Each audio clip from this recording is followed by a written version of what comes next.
start the timer again, and we can begin. So, I will start the timer with your first question.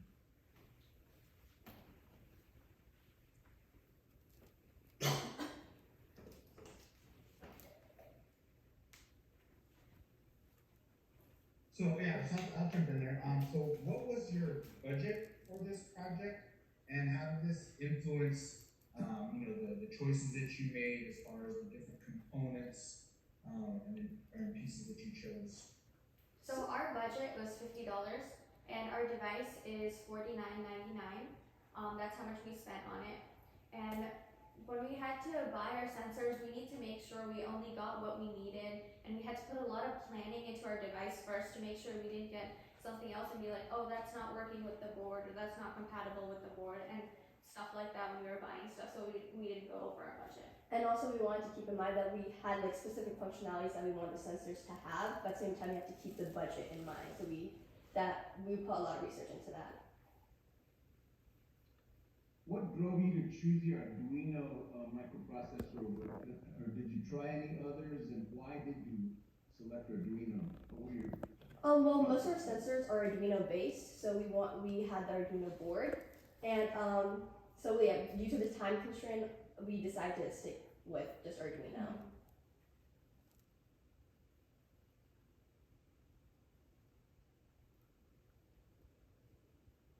What was the biggest challenge you had in using the Arduino? I think the biggest challenge in using the Arduino was when we were integrating all the separate sensors and all the different modules we had, making sure that the pin numbers didn't clash and making sure that all the signals went through really well, because what we used is kind of like a handshake kind of circuit. So it goes from our button or the voice recognition to activate the device, and then it goes to the Arduino board, and from the Arduino board it goes to the buzzer, and it also goes to the Wi-Fi board. After the signals have reached the Wi-Fi board, it will connect to the site called IFTTT, which stands for if this then that, and from there the phone calls and the SMS will get triggered. So they work, both the Wi-Fi board and Arduino board both work hand in hand. Yeah, so we had a lot of issues when we were integrating this, and making sure everything worked smoothly took a lot of time. So I think that's what our biggest challenge was with the Arduino technology. Mm-hmm. So what do you think makes your prototype unique and kind of different than any other things that might be out there at this time? When we were looking at other devices in the market, they only had one specific function, such as for example, like a pepper spray. It's not like technology related, but what it did was to prevent the person, right? But our device, it prevents the person with the buzzer, alerts bystanders nearby, and contacts people farther away from you that you trust. Mm-hmm. And then another main thing about our device is, I think Pooja might have mentioned it in our presentation, there's something called a Circle 6 app. So it's an app you can get on your phone, and you can put in 6 of your main contacts, and you can contact them when you're in danger. But the disadvantage with having an app on your phone is that you might have your app, like your phone, in your purse or something, and while you're in that situation, you're very panicked, you're not thinking straight, and you might have trouble getting your phone out of your purse or from wherever you put it.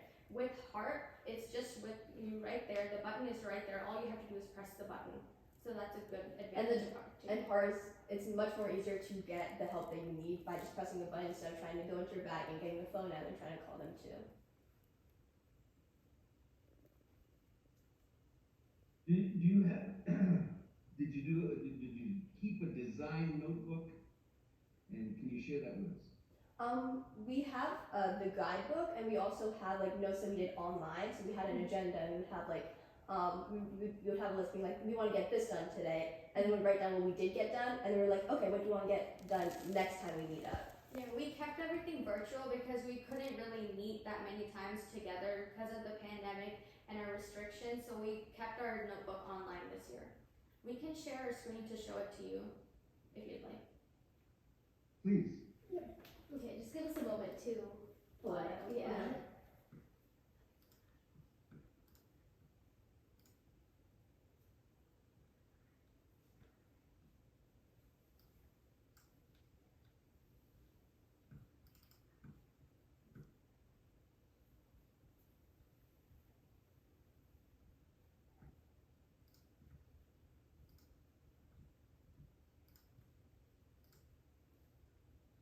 Can you guys see it? Yes. Perfect. So this is some of the stuff from the very beginning when we were trying to figure out what we were trying to do and do more background research on the issue that we focused on.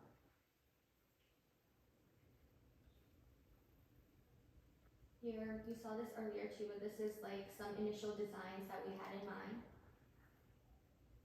And here's our research about other current market solutions to see what was out there on the market now. And then we'd have like certain dates of our meetings, and then what we think we'd be able to finish in that meeting, and after our meeting we'd write what we finished and what we should pull into the next meeting.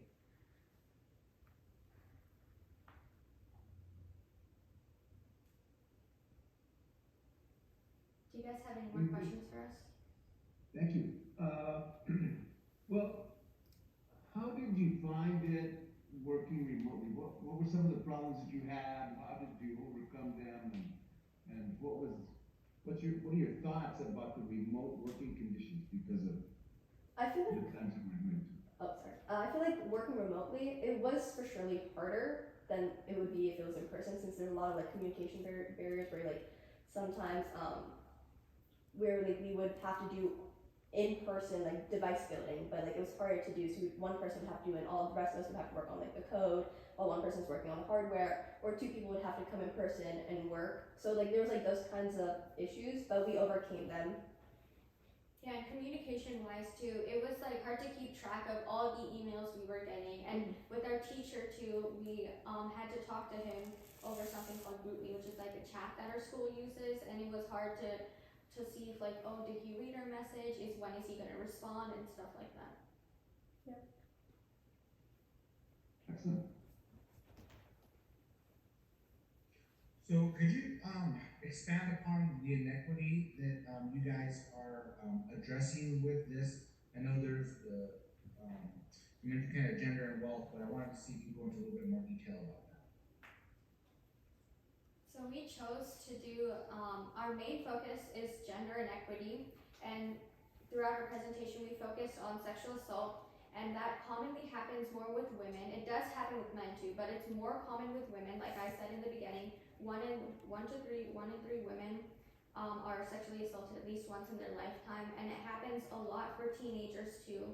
So that's why we focused on that, and we were inspired by someone we know personally when she told us about her story about what happened to her while she was in middle school, and we just thought that this is like such a big problem, it's all around us. It just made us really aware that this is happening no matter anywhere you go, so that's why we decided to focus on this. And also like we wanted to find a way where people would be safe, or especially like the targeted demographic, which is teenage females. And we wanted to find a way where they could be safe in school, or like when they're like walking around, and we just wanted to be able to provide a device for them. And the thing is, like, we also like we are also teenage females, so like we understand how scary it is.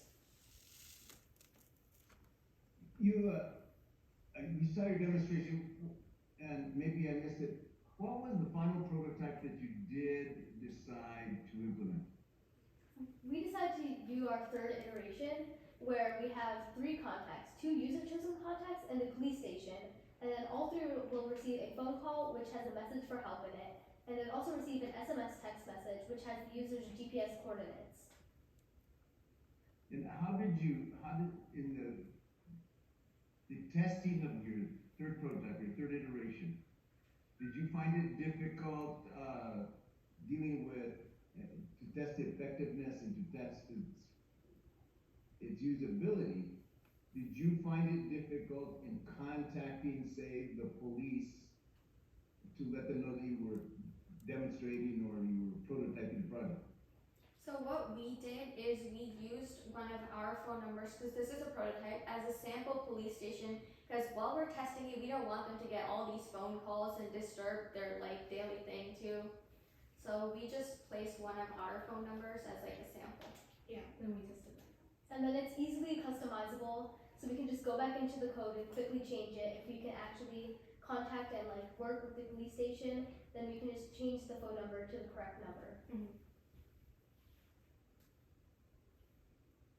So during your your testing, did you try this out with like your friend or other clients to see what feedback they had, and how did that affect your future designs and changes that you made?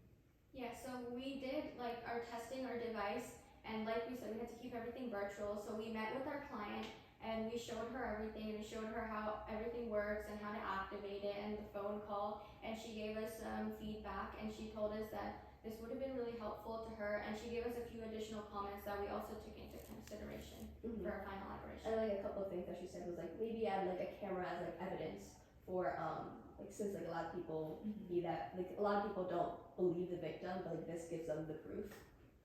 So And that is all the time we have for questions now. Thank you. Thank you so Thank much you. for taking time out of your Thank day. you.